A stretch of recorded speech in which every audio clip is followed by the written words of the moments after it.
Hello and welcome back to the Lego Nate. Today I'm going to be reviewing the Lego Star Wars Skiff and Sarlac set. This set is really cool and I am really excited to get into it because of the Sarlac. But without further ado, let's get right into the video. Minifigures! Now as you can see here, the first minifigure out of the 5 here today is going to be Luke Skywalker in his nice, lovely Return of the Jedi robes. Now, one of my favorite parts that just kind of stands out about this minifigure is the hairdo. Just so you can see.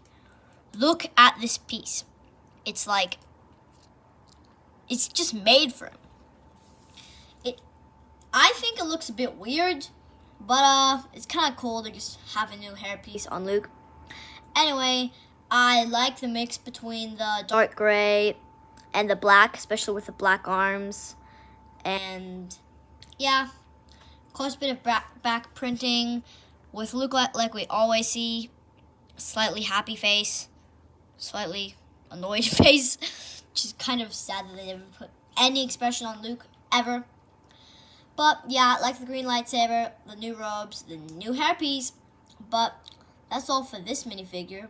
And now let's get on to Boba Fett. Now, here he is. He looks pretty cool. Some people say he's from the Empire Strikes Back version, I think. But, I don't see what's wrong with him. Oh, it's that he doesn't have a poncho. Yeah, that is kind of disappointing. I would love to see a poncho, but to be honest, we get arm printing, which we kind of get on every Boba Fett now. The nice dude. At least we get someone underneath. The Boba Fett head helmet we all know and love.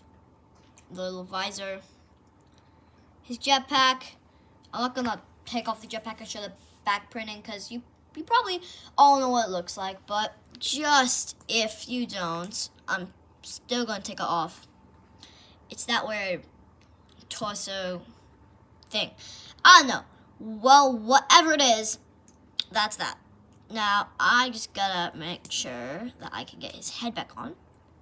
And here he has his belt, his armor with all his battle marks, his little knee pads with the darts, his feet with the darts. And he just looks like overall a pretty cool Boba.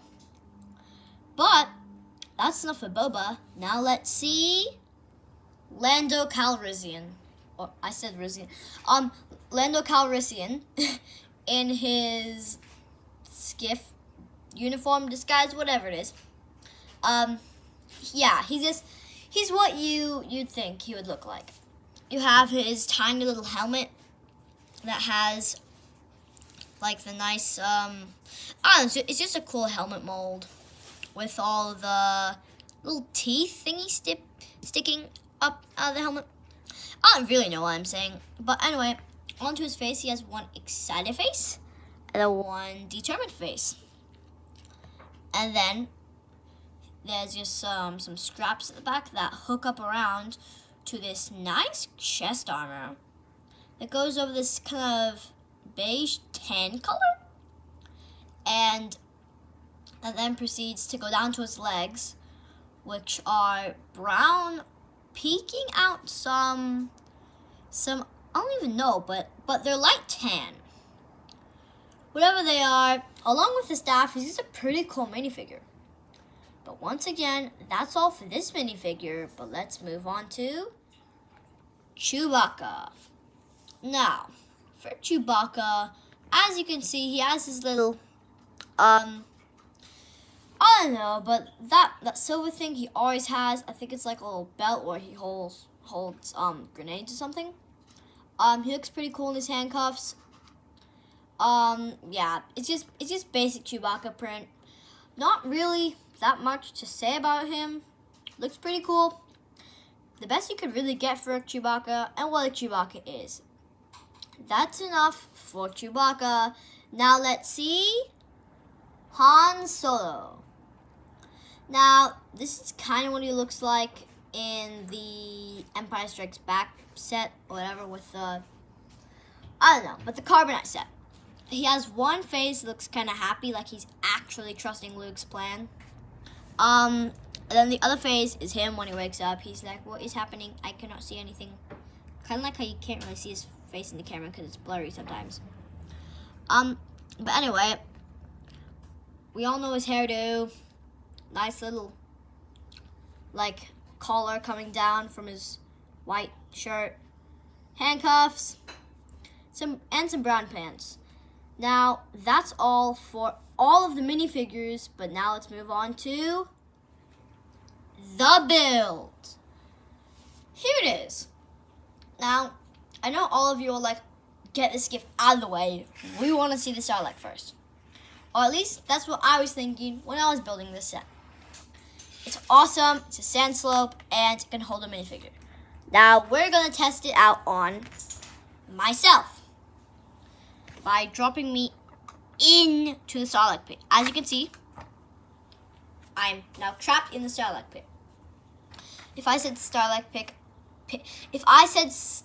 pit, I'm sorry, I meant Sarlac pit. Now there's the nice sand terrain, and then there's the sand just kind of going into this void of the Sarlac. There's the teeth sticking out with the red gums or whatever of the Sarlac. And the main real feature is if you get your hand back here, there's these tiny little knobs. And when you push them back and forward, lo and behold, the Sarlac can do this. And it's pretty awesome because you can like put them in like whatever position you want and stuff. And then you like put like that. And yeah, you can just get in some crazy cool positions. And that's pretty much all there is for the Sarlac, but it's still very cool. Now the second part of the build is the Skiff. This is kind of the most important section, but in truth, the Sarlac is kind of better. But anyway, we have these little things that I've never really known what they are, but they exist, and they're there. They have the little Master Wu hat, which I really like, and then we have the plank. So the cool thing about the plank is there's a little thingy at the back over here, and if you push it, it pushes the plank forward. Now, you get Lukey on the plank, and then you do it, and then, oops. You can extend the plank, and you can bring the plank back by pulling the knob back. So you can go back, forth, back, forth, back, forth. Anyway, besides that, if you want to make Lando like fall out or whatever, you can just open this up and he goes, ah. As you can see, there's some clear bits holding it up. You can put a dude over here onto these two studs. You can place your people around the Skiff, and overall, this build is pretty cool. That's enough with the build. Now let's move on to overall opinion. Now, as you can see, this set is pretty cool, and I was very excited when I actually got this set.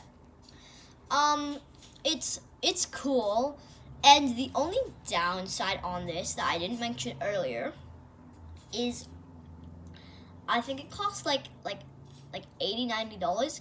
I could be wrong, but I think it's definitely overpriced.